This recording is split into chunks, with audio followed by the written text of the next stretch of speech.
प्रेक्षकांनो, आज तर डोळ्यातले अश्रू थांबणार नाही एवढा इमोशनल आणि खूप सुंदरच दाखवलंय त्यांनी सगळं। सुरुवातीला आपण बघतोय अर्जुन सायलीच्या जवळ येतोय, दोघांनाही सायलीवर झालेला हल्ला आठवतोय असं दाखवलंय त्यांनी। अर्जुनने अगदी आपुलकीने सायलीचा हात हातात घेतलाय आणि तो खूप वेळ रडत असतो। हा प्रसंग बघताना तुमच्या अंगावर शहारे नक्की येतील प्रेक्षकांनो। सायली अर्जुनकडे बघत असते, अर्जुन तिच्या चेहऱ्यावरनं तिच्या गालावरनं हात फिरवत असतो अगदी आपुलकीने, आणि सायलीच्या चेहऱ्यावर तुम्हाला वेगळीच तृप्तता दिसणारे प्रेक्षकांनो। ती म्हणत असते सर रडू नका, आणि अर्जुन स्वतःला सावरत त्याचे डोळे पुसतो। अगोदर तर तो खूप रडतो प्रेक्षकांनो, खूपच सुरेख दाखवलंय, म्हणजे मला वर्णन करता येणार नाही एवढं छान।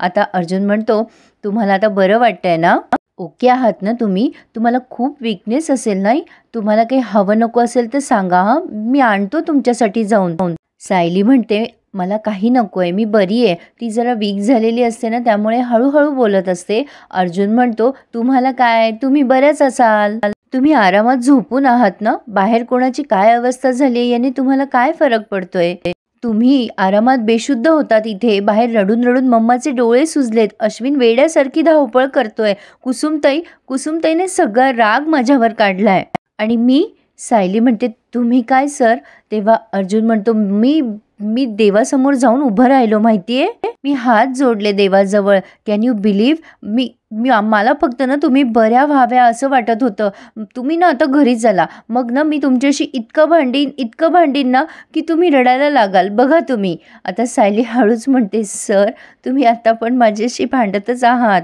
मग अर्जुनच्या चेहऱ्यावर एक गोड हसू उमटतं, आणि मग तो म्हणतो माझ्यासाठी जग थांबलं होतं मिसेस सायली, डॉक्टर म्हणाले होते की तुमची कंडिशन खूप क्रिटिकल झाली आहे, आणि मला ना सगळं पुढचं ऐकू यायचंच बंद झालं, डोक्यात खूप विचित्र विचार यायला लागले होते, ते पूर्णाजी म्हणते ना काय काय चिंती मन काय, तेव्हा मग सायली हळूच त्याला सांगते मन चिंती ते वैरीनं चिंती, तेव्हा अर्जुन म्हणतो हां तेच ते।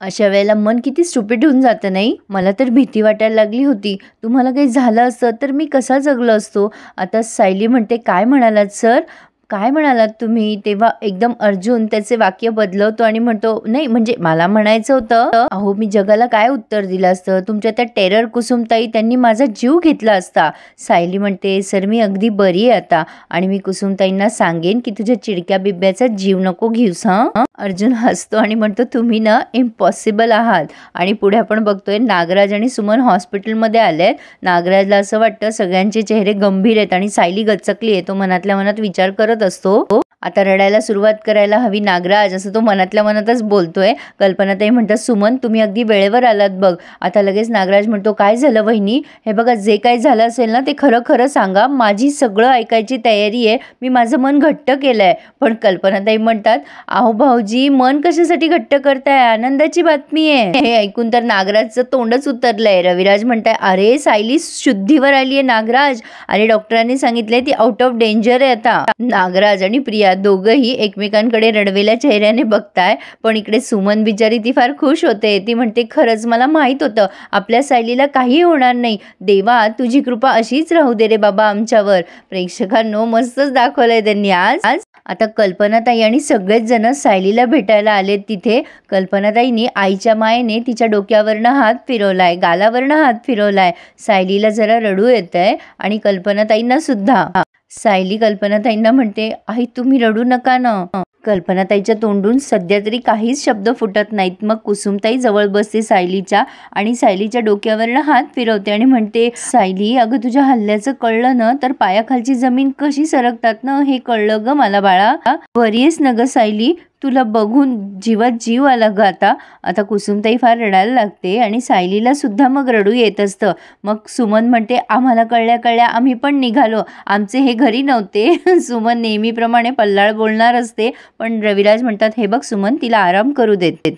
अश्विन म्हणतो हो वहिनीला खूप ब्लड लॉस झालाय ना, त्यामुळे तिला वीकनेस आला असेल, तिला ना खरंच आरामाची गरज आहे। कल्पनाताई म्हणतात हो रे अश्विन, मला फक्त माझ्या सायलीला एकदा बघायचं होतं, मी तर वाटच बघत होते की केव्हा डॉक्टर तुला भेटायची परवानगी देताय, आम्ही थांबतो हं बाळा बाहेर। आता हे सगळेजण बाहेर जात असतात, तेव्हा सायली कल्पनाताईंचा हात घट्ट धरते आणि त्यांच्याकडे बघून म्हणते आई तुम्ही मगाशी तर माझ्याजवळच होतात ना, डोळे उघडले होते मी मगाशी, तेव्हा मी तुम्हाला इथेच बघितलं आणि सगळेच जण सायलीकडे आश्चर्याने बघायला लागतात. कल्पनाताई म्हणतात, नाही ग बाळा, आम्ही सगळे बाहेर होतो, तू शुद्धीवर येतीये कधी याची वाट बघत होतो आम्ही. सायली एवढंच बोलते की मला असं वाटलं आई होती.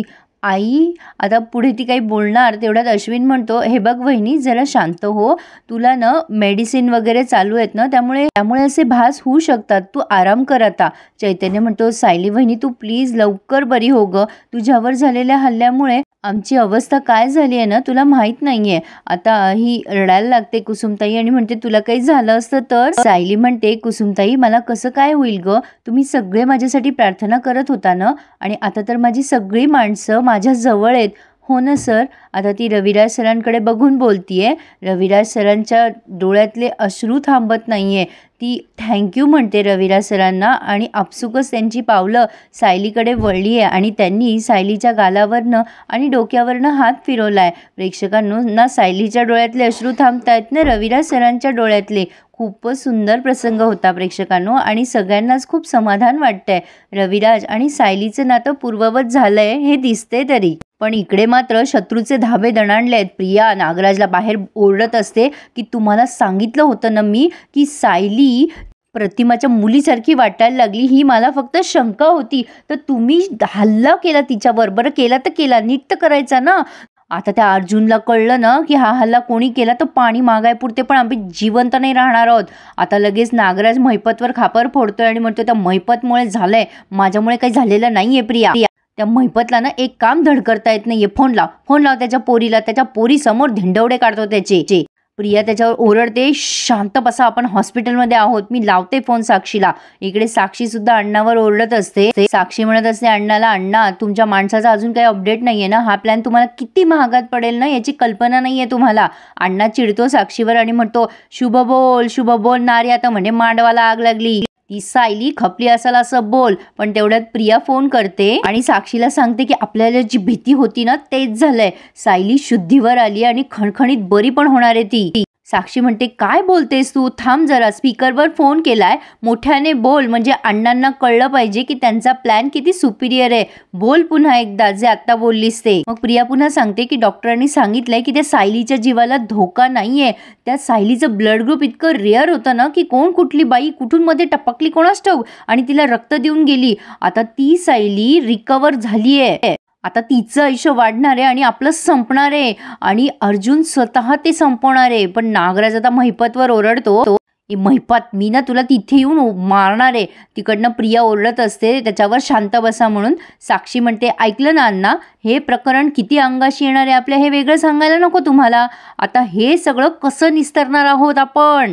प्रिया म्हणते, आपले प्रॉब्लेम इथेच संपत नाहीये. ती सायली बेशुद्ध होती ना तेव्हा रविराज असा वागत होता जणू सायलीच त्याची पोरगी आहे हे त्याला माहितीये. इतका इमोशनल होत होता तो अर्जुनची सुद्धा खूप चांगला वागत होता. मला इतकी भीती वाटत होती ना, ते दोघं जर एकत्र आले ना तर त्यांना शोधायला वेळ नाही लागणार की खरी तन्वी मी नाही, खरी तन्वी सायली आहे. नागराज पुन्हा महिपतवर ओरडतो की हे सगळं तुझ्यामुळे झालंय, तू दरवेळेला माती खातोस. महिपत जोरात ओरडतो की आता तुम्ही काय माझ्या तोंडाला चिखल लावणार आहात का काय, तुम्हाला खांद्यावर बसवलं ना म्हणून करताय तुम्ही हे सगळे. आता तिकडनं प्रिया त्याला गप्प बस म्हणत असते. अण्णा म्हणतो, तुम्ही तिकडे गप्प बसा ना. प्रिया म्हणते, आता गप्पच बसावं लागणार आहे, सायली शुद्धीवर आल्यावर काय करायचं ना याचा विचार करा आता. तेवढ्यात सुमन येते म्हणून प्रिया फोन कट करते. मग सुमन म्हणते, अहो तुम्ही इथे काय करताय, काय ग तन्वी, कोणाशी बोलतीयस, सायलीला भेटायचं नाहीये का तुम्हाला. आता नागराज म्हणतो, बरी आहे ना ती. सुमन म्हणते, हो मग चला ना भेटायला. आता लगेच ही प्रिया हळूचकून म्हणते कुसुम पुढे गेल्यावर, चला कौतुक ऐकायला. इकडे पूर्णाजीला पण कळलंय. पूर्णाजी म्हणतात, अगं बाई काय सांगते, शुद्धीवर आली ना सायली, देव पावला ग कल्पना. कल्पनाताई म्हणतात, हो ना पूर्णाई, आम्हा सगळ्यांना ना इतकं हायसं वाटतंय, काय सांगू तुम्हाला. आणि अर्जुनला तर काय करू आणि काय नको असं झालंय. अस्मिता मनात विचार करते, ही सायली शुद्धीवर आली म्हणजे आता पूर्णाजी हिच्या खिशात जाणार या हल्ल्यामुळे. पण आता पूर्णाजी म्हणतात, हे बघा सगळेजण तुम्ही घरी या, तिच्या पथ्य पाण्याचं आपण बघूयात. आणि कल्पना, तुम्ही सगळेच थकले असाल ना. कल्पनाताई म्हणतात, हो पूर्णाई, तिच्या डब्याचं बघायला हवं, मी घरी येते. पूर्णाई म्हणतात, बरं मी ठेवते ग कल्पना, विमलला साखर ठेवायला सांगते देवाजवळ. आणि त्यांनी फोन ठेवलाय. कल्पनाताई एवढ्या खुश असतात, त्या म्हणतात, सायली अगं पूर्णाई खूप खुश आहेत, तू शुद्धीवर आल्यात ना त्यामुळे त्या खूप आनंदात आहेत. त्या तुझ्याकरता देवासमोर साखर ठेवतायत आणि सायलीच्या चेहऱ्यावर पण एक आपसूक समाधान दिसतंय. आणि प्रेक्षकांनो, सायली आलीये शुद्धीवर हे सगळं बघून वगैरे ना, म्हणजे जे सायलीचे हितचिंतक आहेत त्यांच्या सगळ्यांच्या चेहऱ्यावर आपल्याला समाधान दिसतंय. आणि थोड्या वेळाने तिथे डॉक्टर येतात आणि म्हणतात, तुमचं झालंय का सायलीला भेटून? झालं असेल तर प्लीज इथे गर्दी करू नका, मला तिला चेक करायचं आहे. आणि इथेच त्यांनी हा रिव्ह्यू पूर्ण केला आहे. पुढे आपण बघतोय प्रियाचा सॉलिड पचका झाला आहे. प्रिया म्हणत असते, इथे मी थांबू का सायलीजवळ? कुसुम जोरात ओरडते तिच्यावर, नाही अजिबात नाही. रविराज म्हणतात, नाही, तिच्या सुरक्षेच्या दृष्टीने अर्जुननेच तिच्याजवळ थांबायला हवं सध्या तरी. तर आता प्रेक्षकांनो, अर्जुन तिथे थांबणार आहे आणि रविराज आणि अर्जुनची बॉन्डिंग ते छान दाखवतात. पण आता हे सगळं पुढे त्यांनी असंच दाखवलं पाहिजे, बघायला मजा येईल नाही. आणि लगेच पुढच्या प्रसंगात सायली घरी आली आहे, तिचा गृहप्रवेश केलाय त्यांनी. आणि मग अर्जुन म्हणत असतो, आता तुम्ही आपल्याच खोलीत आराम करायचा. मग कुसुम त्याच्यावर ओरडते, म्हणजे तुम्ही सायलीला पायऱ्या चढायला लावणार? तर अर्जुन म्हणतो, अहो नाही, मी तिला अलगद उचलून घेऊन जाईल, तुम्ही नका काळजी करू कुसुमताई. आणि सायली म्हणते, नको सर, उचलू नका मला. आता तिथेच त्यांनी हा रिव्ह्यू म्हणजे सगळं पूर्ण केलंय प्रोमो. तर कसा वाटला प्रेक्षकांनो खरा खुरा रिव्ह्यू ऐकून? नाही पण खरंच प्रेक्षकांनो, अप्रतिम मालिका आहे आणि खूपच सुंदर आहे. प्रेक्षकांनो, तुम्हाला मी दिलेला रिव्ह्यू आवडत असेल तर प्लीज लाईक करा आणि माझा रिव्ह्यू सगळ्यांपर्यंत पोहोचवायला तुम्हीच मला मदत करा. माझ्या चॅनलला सबस्क्राईब करा, शेअर आणि लाईक नक्की करा, म्हणजे सगळ्यांपर्यंत हा खरा खुरा रिव्ह्यू पोहोचेल. अर्थातच तुम्हाला आवडत असेल तर. So please subscribe my channel and enjoy my all reviews. धन्यवाद.